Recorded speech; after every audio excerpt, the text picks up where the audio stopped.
پاکیزگی ہے وہ بہت سارا فضل لاتی ہے اللہ کا. اور اگر دل ہی ناپاک ہو، ذہن ہی ناپاک ہو، تو وہ خیر کی چیزیں کس طرح کر کے داخل ہوں گی؟ اپنی شرمگاہ کی قربان جائیں. نوجوانوں ذرا غور کرنا. میرے نبی کریم صلی اللہ تعالی علیہ وسلم کے بارے میں حضرت عائشہ صدیقہ فرماتی ہیں کہ عرب کی کواری لڑکیاں بڑی حیا والی ہوتی تھیں، لیکن اللہ کے پیارے رسول صلی اللہ علیہ وسلم عرب کی کواری لڑکیوں سے بھی بڑھ کر حیا والے تھے. یہ ہمارے بچے مذاق میں ہمیں کئی دفعہ کہتے ہیں شادی کرا دو، شوگل میں کہہ دیتے، ابا کو کہہ دیتے ہیں، ابا کو نہیں منہ پہ آ کے کہہ دیتے ہیں، کہتے ہیں یہ بڑا بھائی مصیبت بن گیا، یہ ہٹے گا تمہاری باری آئے گی. آپ کچھ ایسی باتیں کر رہے ہیں، کچھ ایسے انداز آپ اختیار کر رہے ہیں جو وفادار لوگ کرتے نہیں. شرم و حیا سے وہ چیزیں ٹھل جاتی ہیں جو باتیں ہمارے بچوں کی زبانوں پر بے باکی کے ساتھ آنے لگی ہیں. اور میں آپ کو ایک عقلی بات عرض کرتا ہوں، آپ اپنی زبان سے جو جملے خود ادا کرتے ہیں وہ جملے آپ کے دل پر بھی اثر کرتے ہیں. اگر آپ غلط بات بار بار کریں گے تو آپ کا دل بھی غلط بات کی طرف مائل ہو جائے گا. آپ 10 بار 15 بار 20 بار کوئی خیر کی بات کریں، خیر کی، تو آپ دیکھیں کہ آپ کا دل بھی خیر کی طرف مائل ہو جائے گا. آپ خیر کی باتوں پر اپنے آپ کو لائیں، اچھی باتوں پر اپنی توجہ لائیں، آپ کا دل بھی اچھائی کی طرف مائل ہو جائے گا.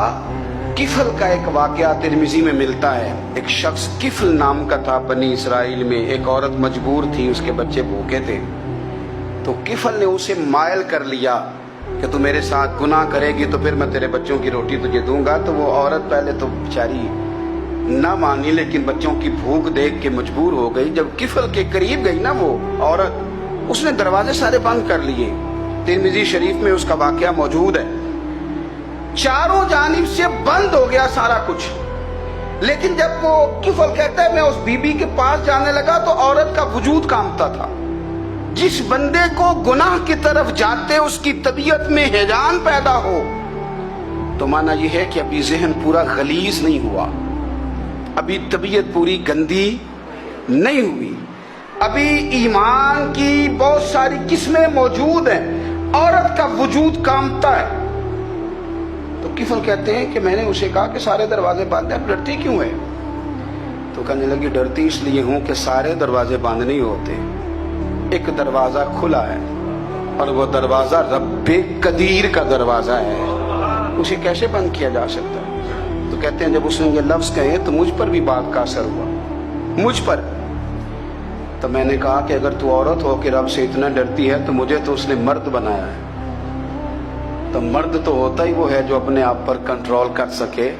تو اب نہ معاملہ آگے جائے گا، اب یہاں بات رکے گی نہیں، جا میں تجھے آزاد کرتا. عورت گئی، اس نے توبہ کی کفل نے، اور رات رو کے کہنے لگا مالک آج میں نے توبہ کی ہے تو میرے اوپر مہربانی کرنا، میری توبہ ٹوٹنے نہ پائے. رات اس نے توبہ کی، رات ہی انتقال ہو گیا. لوگوں کو پتا تھا بڑا بے حیا ہے، بد کردار ہے، گناہگار ہے، شاید لوگ اس کا چہرہ دیکھنے بھی نہ جاتے، پر مالک کریم ہے نا.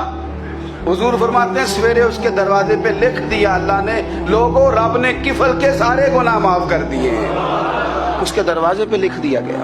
جب آپ اپنی حفاظت کرنا چاہتے ہیں تو اللہ پھر اسباب بھی پیدا کر دیتا ہے. اپنی شرمگاہ کی، اپنی نظر کی آپ خوب حفاظت کریں. اور میں آپ کو ایک بات عرض کروں، ایک بندے کے باحیا ہو جانے سے نا، ایک بندے کے ٹھیک ہو جانے سے اس کے دائیں بائیں بے شمار لوگ ٹھیک ہو جاتے ہیں. نہ چاہتے ہوئے بھی آپ کی نیکی کا اثر آپ کے دوستوں پہ پڑتا ہے، نہ چاہتے ہوئے. اور ایک بندے کے بگڑ جانے سے اس کے دائیں بائیں بہت سارے لوگ بگڑ جاتے ہیں، بہت سارے لوگ بگڑ جاتے ہیں. آپ اگر اپنے لب و لہجے پر یہ پابندی لگا سکیں اور اپنے آپ کو اگر آپ سنبھال سکیں تو پھر یاد رکھیے گا بڑی ساری چیزیں بہتر ہو جائیں گی. کچھ چیزیں ایسی ہوتی ہیں جو ہم نہ فراخ دلی سے بانٹتے ہیں، اور کچھ چیزیں ایسی ہوتی ہیں جو مجبور ہو کر ہم دیتے ہیں. کئی دفعہ ایسا ہوتا ہے کہ سامنے والا کچھ زیادہ تکلیف میں ہوتا ہے اور ہمارے پاس بھی وسعت نہیں ہوتی، لیکن زیادہ اجر اسی بندے کو ملتا ہے جو تھوڑی تکلیف برداشت کرے اور سامنے والے کی تکلیف کو دور کرے.